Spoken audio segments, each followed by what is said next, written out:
അധ്യായം 1. കർത്താവിന്റെ ദാസനായ മോശയുടെ മരണത്തിനു ശേഷം അവന്റെ സേവകനും നൂനിന്റെ പുത്രനുമായ ജോഷ്വയോട് കർത്താവ് അരുളി ചെയ്തു, എന്റെ ദാസൻ മോശ മരിച്ചു. നീയും ജനം മുഴുവനും ഉടനെ തയ്യാറായി ജോർദാൻ നദി കടന്ന് ഞാൻ ഇസ്രായേൽ ജനത്തിന് നൽകുന്ന ദേശത്തേക്ക് പോവുക. മോശയോട് വാഗ്ദാനം ചെയ്തിട്ടുള്ളതുപോലെ നിങ്ങൾ കാലുകുത്തുന്ന ദേശമെല്ലാം ഞാൻ നിങ്ങൾക്ക് തരും. തെക്ക് വടക്ക് മരുഭൂമി മുതൽ ലെബനോൻ വരെയും കിഴക്കു പടിഞ്ഞാറ് യൂഫ്രട്ടീസ് മഹാനദിയും ഹിത്യരുടെ എല്ലാ ദേശങ്ങളുമടക്കം മഹാസമുദ്രം വരെയും നിങ്ങളുടേതായിരിക്കും. നിന്റെ ആയുഷ്കാലത്തൊരിക്കലും ആർക്കും നിന്നെ തോൽപ്പിക്കാൻ സാധിക്കുകയില്ല. ഞാൻ മോശയോട് കൂടെ എന്ന പോലെ നിന്നോട് കൂടെയും ഉണ്ടായിരിക്കും. ഒരിക്കലും നിന്നെ കൈവിടുകയില്ല. ശക്തനും ധീരനുമായിരിക്കുക. ഈ ജനത്തിന് നൽകുമെന്ന് ഇവരുടെ പിതാക്കന്മാരോട് ഞാൻ വാഗ്ദാനം ചെയ്തിരുന്ന ദേശം ഇവർക്ക് അവകാശമായി വീതിച്ചു കൊടുക്കേണ്ടത് നീയാണ്. എന്റെ ദാസനായ മോശ നൽകിയിട്ടുള്ള എല്ലാ നിയമങ്ങളും അനുസരിക്കുകയും ശക്തനും ധീരനുമായിരിക്കുകയും ചെയ്യുക. അവയിൽ നിന്ന് ഇടം വലം വ്യതിചലിക്കരുത്. നിന്റെ ഉദ്യമങ്ങളിലെല്ലാം നീ വിജയം വരിക്കും. ന്യായപ്രമാണ ഗ്രന്ഥം എപ്പോഴും നിന്റെ അതരത്തിലുണ്ടായിരിക്കണം. അതിലെഴുതിയിരിക്കുന്നതെല്ലാം പാലിക്കാൻ നീ ശ്രദ്ധിക്കണം. അതിനെക്കുറിച്ച് രാവും പകലും ധ്യാനിക്കണം. അപ്പോൾ നീ അഭിവൃദ്ധി പ്രാപിക്കുകയും വിജയം വരിക്കുകയും ചെയ്യും. ശക്തനും ധീരനുമായിരിക്കണമെന്നും ഭയപ്പെടുകയോ പരിഭ്രമിക്കുകയോ ചെയ്യരുതെന്നും നിന്നോട് ഞാൻ കൽപ്പിച്ചിട്ടില്ലയോ?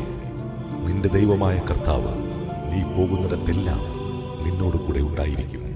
ജോഷ്വ ജനപ്രമാണികളോട് കൽപ്പിച്ചു, പാളയത്തിലൂടെ ചെന്ന് ജനങ്ങളോട് ഇങ്ങനെ ആജ്ഞാപിക്കുവിൻ: വേഗം നിങ്ങൾക്ക് ആവശ്യമായവ സംഭരിക്കുവിൻ.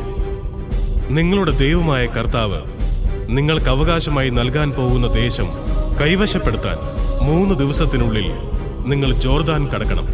റൂബൻ ഗാദ് ഗോത്രങ്ങളോടും മനാസയുടെ അർദ്ധഗോത്രത്തോടും ജോഷ്വ പറഞ്ഞു, നിങ്ങളുടെ ദൈവമായ കർത്താവ് നിങ്ങൾക്ക് സ്വസ്ഥമായി വസിക്കാൻ ഒരു സ്ഥലം തരുകയാണ്. അവിടുന്ന് ഈ ദേശം നിങ്ങൾക്കും തരും എന്ന് കർത്താവിന്റെ ദാസനായ മോശ നിങ്ങളോട് പറഞ്ഞത് അനുസ്മരിക്കുവിൻ. നിങ്ങളുടെ ഭാര്യമാരും കുഞ്ഞുങ്ങളും കന്നുകാലികളും ജോർദാൻ ഇക്കരെ മോശ നിങ്ങൾക്ക് നൽകിയ ദേശത്ത് വസിക്കട്ടെ. എന്നാൽ നിങ്ങളിൽ കരുത്തന്മാർ ആയുധം ധരിച്ച് നിങ്ങളുടെ സഹോദരന്മാർക്ക് മുൻപേ പോകണം. നിങ്ങളുടെ ദൈവമായ കർത്താവ് നിങ്ങൾക്കെന്നതുപോലെ നിങ്ങളുടെ സഹോദരന്മാർക്കും ആശ്വാസം നൽകുകയും അവിടുന്ന് അവർക്ക് കൊടുക്കുന്ന ദേശം അവർ കൈവശമാക്കുകയും ചെയ്യുന്നതുവരെ നിങ്ങൾ അവരെ സഹായിക്കണം. അനന്തരം മടങ്ങി വന്ന് ജോർദാൻ ഇക്കരെ കിഴക്ക് വശത്ത് കർത്താവിന്റെ ദാസനായ മോശ നിങ്ങൾക്ക് അവകാശമായി തന്നിരിക്കുന്ന സ്ഥലത്ത് വസിച്ചുകൊള്ളുവിൻ. അവർ ജോഷ്വയോട് പറഞ്ഞു, നീ കൽപ്പിക്കുന്നതെല്ലാം ഞങ്ങൾ ചെയ്യാം. അയക്കുന്നിടത്തേക്കെല്ലാം ഞങ്ങൾ പോകാം. മോശ എന്നതുപോലെ ഞങ്ങൾ എല്ലാ കാര്യങ്ങളിലും നിന്നെയും അനുസരിക്കും. നിന്റെ ദൈവമായ കർത്താവ് മോശയോട് കൂടെ എന്നതുപോലെ നിന്നോടുകൂടെയും ഉണ്ടായിരിക്കട്ടെ.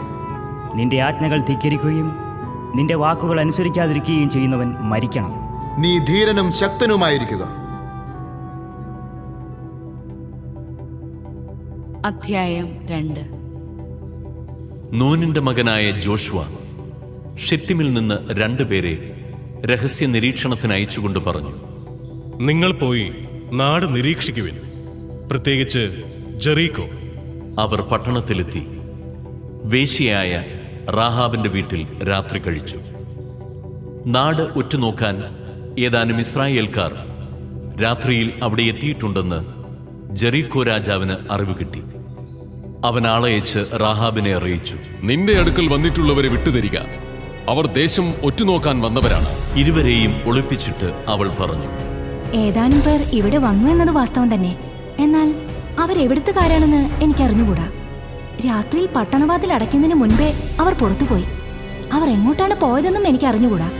വേഗം ചെന്നാൽ നിങ്ങൾക്കവരെ പിടികൂടാം. അവളാകട്ടെ അവരെ പുരമുകളിൽ അടുക്കി വെച്ചിരുന്ന് ചണത്തുണ്ടുകൾക്കിടയിൽ ഒളിപ്പിച്ചിരുന്നു. അന്വേഷിച്ചു വന്നവർ ജോർദാനിലേക്കുള്ള വഴിയിൽ കടവുവരെ അവരെ തിരഞ്ഞു. അന്വേഷകർ പുറത്തു കടന്നയുടനെ പട്ടണവാതിൽ അടയ്ക്കുകയും ചെയ്തു. കിടക്കാൻ പോകുന്നതിന് മുൻപ് റാഹാബ് അവരുടെ അടുക്കൽ ചെന്നു പറഞ്ഞു, കർത്താവ് ഈ ദേശം നിങ്ങൾക്ക് തന്നിരിക്കുന്നു എന്ന് ഞാൻ അറിയുന്നു. നിങ്ങൾ ഞങ്ങളെ ഭയചകിതരാക്കുന്നു. നാട് മുഴുവൻ നിങ്ങളെക്കുറിച്ചുള്ള ഭീതി നിറഞ്ഞിരിക്കുന്നു. നിങ്ങൾ ഈജിപ്തിൽ നിന്ന് പോന്നപ്പോൾ കർത്താവ് നിങ്ങൾക്ക് വേണ്ടി ചെങ്കടലിലെ വെള്ളം വറ്റിച്ചതും ജോർദാനക്കരെ സീഹോൻ, ഓഗ് എന്ന 2 അമോരി രാജാക്കന്മാരെ നിങ്ങൾ നിർമൂലമാക്കിയതും ഞങ്ങൾ കേട്ടിട്ടുണ്ട്. ഇത് കേട്ടപ്പോൾ ഞങ്ങളുടെ മനസ്സ് തകർന്നു. നിങ്ങൾ നിമിത്തം എല്ലാവരും നഷ്ടധൈര്യരായി തീർന്നു. മുകളിൽ ആകാശത്തിലും താഴെ ഭൂമിയിലും നിങ്ങളുടെ ദൈവമായ കർത്താവ് തന്നെയാണ് ദൈവം. അതുകൊണ്ട് ഞാൻ നിങ്ങളോട് കാരുണ്യത്തോടെ വർത്തിക്കുന്നതുപോലെ നിങ്ങൾ എൻ്റെ പിതൃഭവനത്തോടും കാരുണ്യപൂർവ്വം വർത്തിക്കുമെന്ന് കർത്താവിൻ്റെ നാമത്തിൽ എന്നോട് ശപഥം ചെയ്യുവിൻ. എൻ്റെ മാതാപിതാക്കളുടെയും സഹോദരി സഹോദരന്മാരുടെയും മറ്റു ബന്ധുക്കളുടെയും ജീവൻ രക്ഷിക്കുമെന്നതിന് ഉറപ്പുള്ള അടയാളവും എനിക്ക് തരണം. അവർ പറഞ്ഞു, നിങ്ങളുടെ ജീവന് പകരം ഞങ്ങളുടെ ജീവൻ കൊടുക്കും. ഇക്കാര്യം നീ ആരോടും പറയാതിരുന്നാൽ കർത്താവ് ഈ ദേശം ഞങ്ങൾ കേൾപ്പിച്ചു തരുമ്പോൾ നിങ്ങളോട് കാരുണ്യത്തോടും വിശ്വസ്തയോടും കൂടെ ഞങ്ങൾ വർത്തിക്കും. മതിലിനോട് ചേർത്ത് പണിതതായിരുന്നു അവളുടെ വീട്. ജനലിൽ കൂടി കയറുവഴി അവൾ അവരെ താഴേക്കിറക്കി വിട്ടു. അവൾ അവരോട് പറഞ്ഞു, തേടിപ്പോയവർ നിങ്ങളെ കണ്ടുമുട്ടാതിരിക്കാൻ നിങ്ങൾ മലമുകളിലേക്ക് പോയി അവർ തിരിച്ചു വരുവോളം 3 ദിവസം അവിടെ ഒളിച്ചിരിക്കുവിൻ. അതിനുശേഷം നിങ്ങളുടെ വഴിക്ക് പോകാം. അവർ പറഞ്ഞു, ഞങ്ങളെ കൊണ്ട് ശബ്ദം ചെയ്യിച്ച വാഗ്ദാനം ഞങ്ങൾ പാലിക്കും. ഞങ്ങൾ തിരിച്ചു വരുമ്പോൾ ഞങ്ങളെ ഇറക്കിവിട്ട ജനാലയിൽ ചുവന്ന ഈ ചരട് കിട്ടിയിരിക്കണം. നിന്റെ മാതാപിതാക്കളെയും സഹോദരരെയും പിതൃഭവനത്തിലെ എല്ലാവരെയും നിന്റെ വീട്ടിൽ വിളിച്ചു കൂട്ടണം. ആരെങ്കിലും നിന്റെ വീടിൻ്റെ പടിവാതിൽ കടന്ന് തെരുവിലേക്ക് പോകുന്നുവെങ്കിൽ അവൻ്റെ മരണത്തിന് അവൻ തന്നെ ഉത്തരവാദിയായിരിക്കും. ഞങ്ങൾ നിരപരാധരും. എന്നാൽ വീട്ടിലായിരിക്കുമ്പോൾ നിങ്ങളിൽ ആരെങ്കിലും വധിക്കപ്പെട്ടാൽ അവന്റെ രക്തത്തിന് ഞങ്ങൾ ഉത്തരവാദികളായിരിക്കും. ഇക്കാര്യം നീ വെളിപ്പെടുത്തിയാൽ ഞങ്ങളെ കൊണ്ട് ചെയ്യിച്ച ഈ ശപഥത്തിൽ നിന്ന് ഞങ്ങൾ വിമുക്തരായിരിക്കും. അങ്ങനെയാവട്ടെ എന്ന് പറഞ്ഞ് അവൾ അവരെ യാത്രയാക്കി. അവർ പോയി. ആ ചുവന്ന ചരട് അവൾ ജനാലയിൽ കെട്ടിയിട്ടു. അന്വേഷകർ തിരിച്ചു വരുന്നതുവരെ 3 ദിവസം അവർ മലയിൽ ഒളിച്ചിരുന്നു. തിരഞ്ഞുപോയവർ വഴിനീളെ അന്വേഷിച്ചെങ്കിലും അവരെ കണ്ടെത്തിയില്ല. അനന്തരം ചാരന്മാർ മലയിൽ നിന്നിറങ്ങി നദി കടന്ന് നൂനിന്റെ മകനായ ജോഷ്വയുടെ അടുക്കലെത്തി സംഭവിച്ചതെല്ലാം അറിയിച്ചു. അവർ പറഞ്ഞു, ആ ദേശം കർത്താവ് നമുക്ക് ഏൽപ്പിച്ചു തന്നിരിക്കുന്നു. തീർച്ച അവിടുത്തുകാരെല്ലാം നമ്മെ ഭയപ്പെട്ടാണ് കഴിയുന്നത്. അധ്യായം 3. ജോഷ്വ അതിരാവിലെ എഴുന്നേറ്റു സകല ഇസ്രായേലിയരോടും കൂടെ ഷിത്തിമിൽ നിന്ന് പുറപ്പെട്ട് ജോർദാൻ നദിക്കരികെ എത്തി. മറുകര കടക്കാൻ സൗകര്യം പാർത്ത് അവിടെ കൂടാരമടിച്ചു. 3 ദിവസം കഴിഞ്ഞ് പ്രമാണികൾ പാളയത്തിലൂടെ നടന്ന് ജനത്തോട് കൽപ്പിച്ചു, ലേവ്യ പുരോഹിതന്മാർ നിങ്ങളുടെ ദൈവമായ കർത്താവിന്റെ വാഗ്ദാന പേടകം സംവഹിക്കുന്നത് കാണുമ്പോൾ നിങ്ങൾ അവരെ അനുഗമിക്കുവിൻ. ഈ വഴിയിലൂടെ ഇതിനു മുൻപ് നിങ്ങൾ പോയിട്ടില്ലാത്തതിനാൽ പോകേണ്ട വഴി അവർ കാണിച്ചു തരും. എന്നാൽ നിങ്ങൾക്കും വാഗ്ദാന പേടകത്തിനുമിടയ്ക്ക് 2000 മുഴം അകലമുണ്ടായിരിക്കണം. അതിനെ സമീപിക്കരുത്. ജോഷുവ ജനത്തോട് പറഞ്ഞു, നിങ്ങളെ തന്നെ ശുദ്ധീകരിക്കുവിൻ. നാളെ നിങ്ങളുടെ ഇടയിൽ കർത്താവ് അത്ഭുതങ്ങൾ പ്രവർത്തിക്കും. വാഗ്ദാന പേടകമെടുത്ത് ജനങ്ങൾക്ക് മുമ്പേ നടക്കുവിനെന്ന് അവൻ പുരോഹിതന്മാരോട് പറഞ്ഞു. അവർ അപ്രകാരം ചെയ്തു.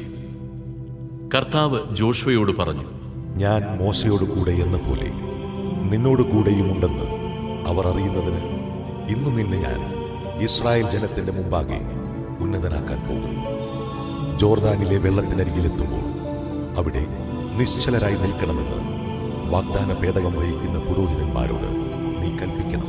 ജോഷുവ ഇസ്രായേലിയരോട് പറഞ്ഞു, നിങ്ങൾ അടുത്തു വന്ന് ദൈവമായ കർത്താവിന്റെ വാക്ക് കേൾക്കുവിൻ.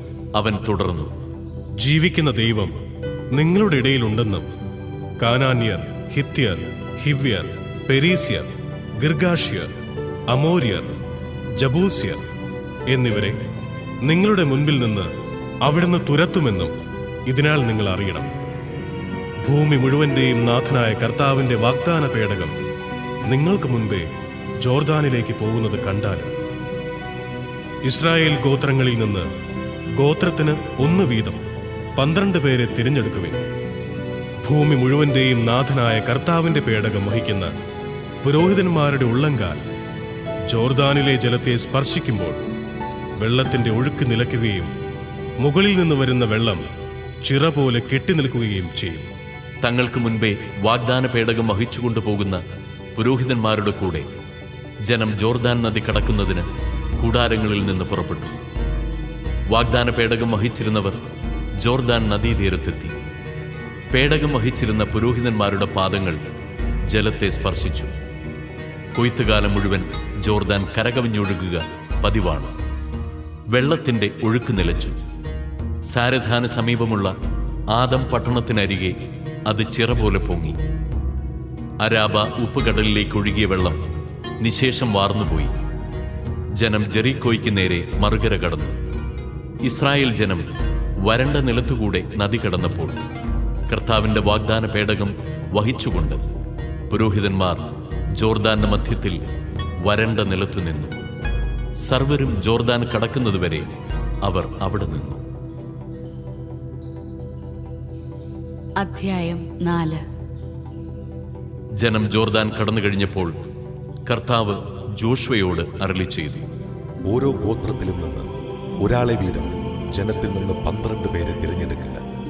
അവരോട് പറയുക, ജോർദാന്റെ നടുവിൽ പുരോഹിതന്മാർ നിന്നിരുന്ന സ്ഥലത്ത് നിന്ന് 12 കല്ല് കൊണ്ടുവന്ന് ഇന്ന് രാത്രി നിങ്ങൾ താവളമടിക്കുന്ന സ്ഥലത്ത് സ്ഥാപിക്കണം. ഗോത്രത്തിന് 1 വീതം ഇസ്രായേൽ ജനത്തിൽ നിന്ന് തിരഞ്ഞെടുത്ത 12 പേരെ ജോഷുവ വിളിച്ചു. അവൻ അവരോട് പറഞ്ഞു, നിങ്ങളുടെ ദൈവമായ കർത്താവിന്റെ പേടകത്തിന് മുൻപേ ജോർദാന്റെ മധ്യത്തിലേക്ക് പോകുവിൻ. അവിടെ നിന്ന് ഇസ്രായേൽ ഗോത്രങ്ങളുടെ എണ്ണമനുസരിച്ച് ഓരോരുത്തരും ഓരോ കല്ല് ചുമലിലെടുക്കണം. ഇത് നിങ്ങൾക്ക് ഒരു സ്മാരകമായിരിക്കും. ഇതെന്ത് സൂചിപ്പിക്കുന്നുവെന്ന് ഭാവിയിൽ നിങ്ങളുടെ മക്കൾ ചോദിക്കുമ്പോൾ അവരോട് പറയണം, കർത്താവിന്റെ വാഗ്ദാന പേടകം നദി കടന്നപ്പോൾ ജോർദാനിലെ ജലം വിഭജിക്കപ്പെട്ടു.